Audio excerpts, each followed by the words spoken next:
इस वक्त दोस्तों बड़ी खबर सामने आ रही है। बंगाल विधानसभा चुनाव हारते ही जेएलकेम पार्टी के जो सुप्रीमो है माननीय जयराम कुमार महतो, वो पार्टी से एक शख्स को निकाल देते हैं 3 साल के लिए। तो इस वक्त की बड़ी खबर सामने आ रही है।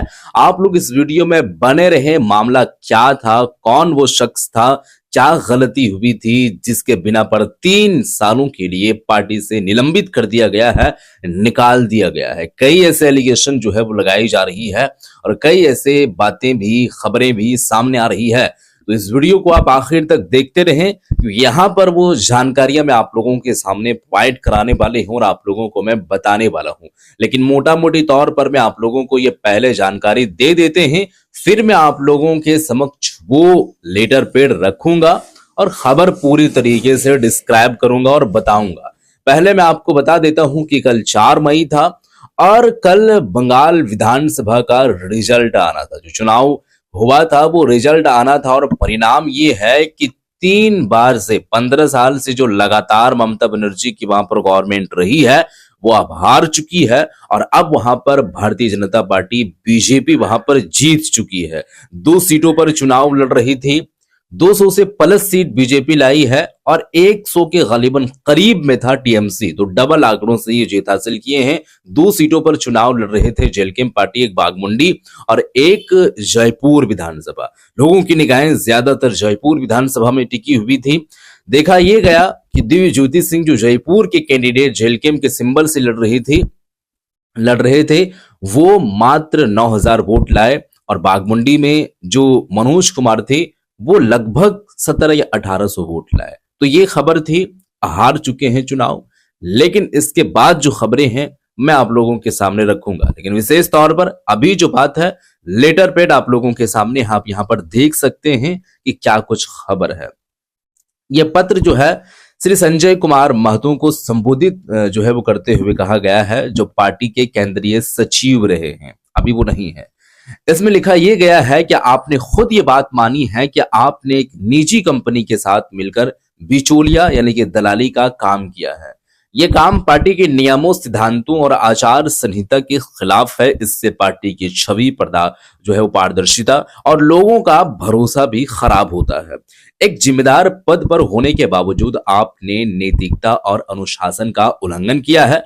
पार्टी के नेतृत्व ने इस मामले को गंभीरता से लिया और इस पर जो है वो विचार किया।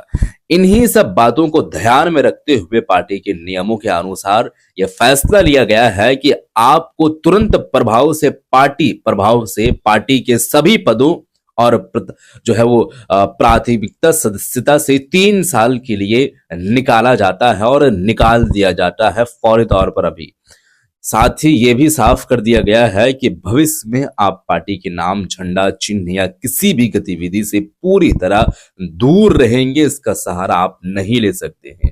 तो ये बड़ी खबर है और केंद्रीय जो अध्यक्ष है जयराम कुमार महतो, पार्टी के सुप्रीमो, वो ये लेटर पैड को जारी करते हैं और ये लेटर पैड जो है 2 मई को जारी किया जाता है और 2 मई को निकाला जाता है। तो लेटर पैड आप लोगों के सामने था, आप लोगों ने पढ़ लिए हैं। मामला यही था कि किसी निजी कंपनी से जाकर के और बिचौलियापन का खबरें, वैसे मोटा मोटी तौर पर दलाली का ये खबरें सामने आ रही थी, वसूली का। तो ये चीजें एक तरीके से कहा जाए तो पार्टी के लिए जयराम कुमार महतो वो काम कर रहे हैं जो कोई भी यहां पर भेदभाव नहीं है। मतलब पार्टी के पद पर जो है बहुत ऊंचे या बहुत नीचे, मिडिल में, तो कहीं पर भी हो, कोई भी हो, अगर वो गलती करे तो पार्टी से निलंबित कर दिया जाता है, पार्टी से निकाल दिया जाता है। इससे क्या है कि पार्टी का एक जो छवि है वो ध्वीन नहीं होती है। मतलब इससे एक जो है वो इमेज बरकरार रहता है। पार्टी का जो एक रहता है कि नहीं, ये पार्टी है और पार्टी सभी के लिए है और अगर सही काम करे तो सभी के लिए है, गलत काम करे तो भी सही, मतलब सभी के लिए है। तो ये चीजें देखी जाती है सभी के लिए। कोई भी गलत काम करे और अगर फौरी तौर पर उसे निकाला जाता है, निलंबित किया जाता है, पार्टी से निकाल दिया जाता है, तो ये बड़ी खबर रहती है और ऐसा करना भी चाहिए। वैसे केंद्रीय सचिव जो उनको निकाला गया है, उसके बारे में आप लोगों का क्या कुछ ख्याल है, आप लोग क्या इस बारे में सोचते हैं, वो आप नीचे कमेंट सेक्शन में कमेंट करके जरूर बताइएगा। इसके बारे में आप लोगों का क्या कुछ ख्याल है। फिलहाल के लिए बंगाल विधानसभा चुनाव खत्म हो चुकी थी, लगभग 2-3 माह से लोगों की निगाहें थी और भरपूर जो है वो जयराम कुमार महतो अपने पार्टी के जो कैंडिडेट थे वो कैंडिडेट के प्रति चुनाव प्रचार प्रसार का कैंपेनिंग का जो है वो अपने साथ साथ में तमाम पार्टी के दिग्गज जो नेता हैं वो तमाम लोग जो है वो पार्टी के प्रचारक के रूप में और प्रचार प्रसार के रूप में काम कर रहे थे, लेकिन इसका रिजल्ट कोई खासा देखने को नहीं मिला। तो ये आप किस वजह से चूक हुई, जयराम कुमार महतो इसके बारे में बात बताएंगे डिटेल में। लेकिन फिलहाल के लिए खबर जो थी वो खबर में आप लोगों के सामने रख दिए हैं। इसके बारे में आप लोगों का क्या कुछ कहना है, आप इसके बारे में क्या कहना चाहते हैं वो आप जरूर बताइएगा और इस वीडियो को शेयर कर दीजिएगा। मिलते हैं फिर एक नई वीडियो के साथ, तब तक के लिए